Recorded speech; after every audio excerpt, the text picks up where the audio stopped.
recall. Why does it matter that we remember more dreams? So the research suggests that the greatest indicator to having more lucid dreams is having strong dream recall. Being able to remember our dreams clearly, being able to write them down, and basically developing, I would say, a relationship with our dreams. And so we have dreams and then we think about them, and that spurs on new dreams that takes the ideas further, right? So I want to, this could, I think that people get a little hung up on this. And so I want to ask you, what do you think, what would you guess that the researchers mean when they say what strong dream recall is? Like, how many dreams a week do you think a person needs to have strong dream recall? Put your guess in the chat. I want to see what y'all think about that.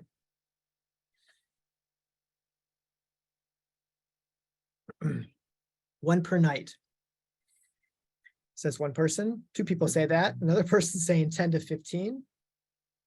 10 to 15 dreams a week. I'm seeing that a few times. 5 per week, 3 per night.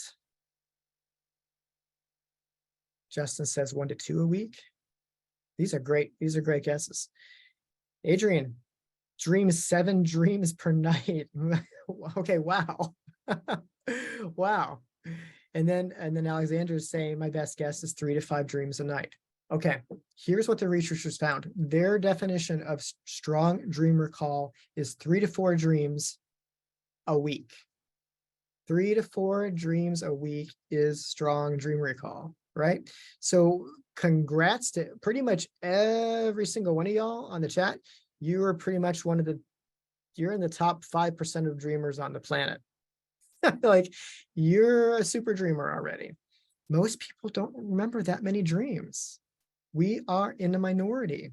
So that's interesting as a baseline, but the thing is that we can remember more by doing some practices. And the more dreams you can remember, too, I'd say there's a point of diminishing returns, but the more you can remember, the more you're likely to have these moments of lucidity by doing some work. And so let's look at some of the things you can do. And these are some recommendations. Keep a dream journal, right? I think this is essential, and I really recommend you have a physical one, or at least one where you're if you're not writing it down, you're using speech to text, because you want the dream to come through writing or speaking.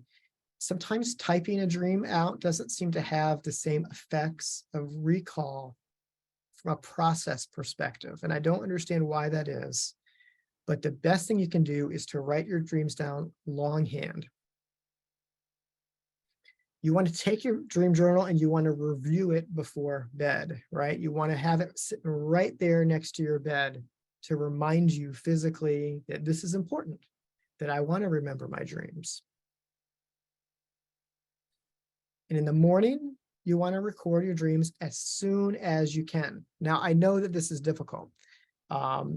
And so if you have to get up by an alarm and you don't have time to record your dreams, what you can do is look for the central image of the dream, sort of the emotional heart of a dream. What was the most sort of vibrant scene?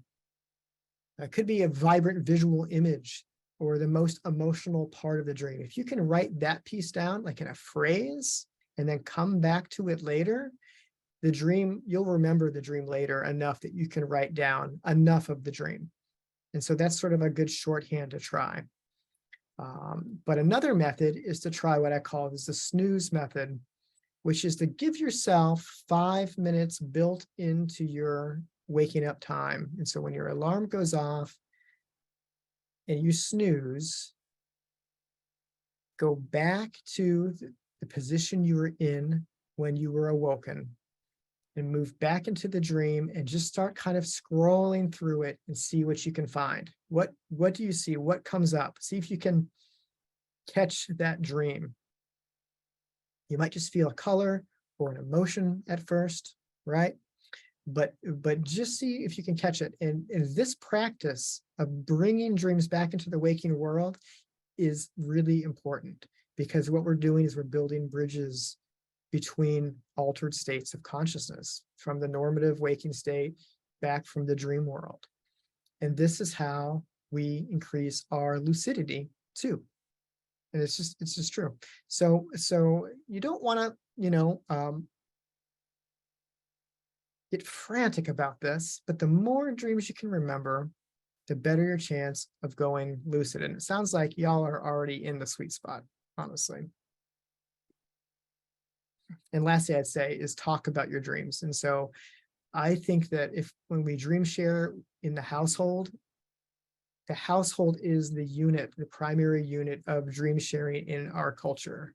So share your dreams around the kitchen table or whenever you have a good chance to be heard for sharing your dream, and a good chance where someone's actually listening to you and not going to roll their eyes because they're late to work, right? Like, when can you have your dream be honored and listened to, even if you don't know what it means? And talking about our dreams really helps us recall more dreams.